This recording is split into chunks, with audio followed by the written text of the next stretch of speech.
বনলতা সেন, জীবনানন্দ দাশ। সুলতার কবেকার অন্ধকার বিদেশিদের নেশা, মুক্তার শ্রাবন্তীর কারুকার্য, অতি দূর সমুদ্রের হাল ভাঙা যে নাবিকে হারাইছে দিশা।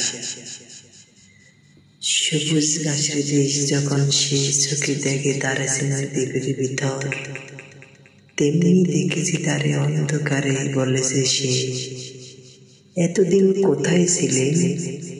পাখির মতো চোখ তুলে নাটোরের বনলতা সেন।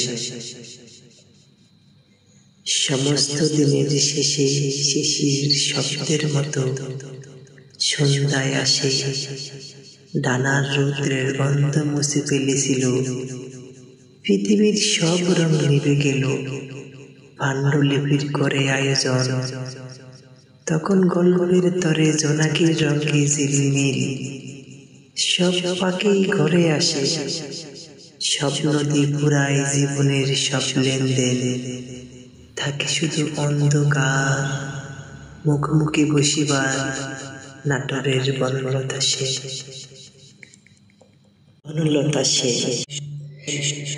আমি ক্লান্ত এক প্রাণ, চারিদিকে জীবনের সমুদ্র সফেন। আমার এই দুই দণ্ড শান্তি দিয়েছিলেন নাটোরের বনলতা সেন।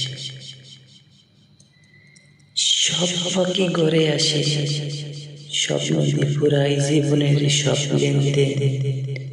থাকে শুধু অন্ধকার, মুখোমুখি বসিবার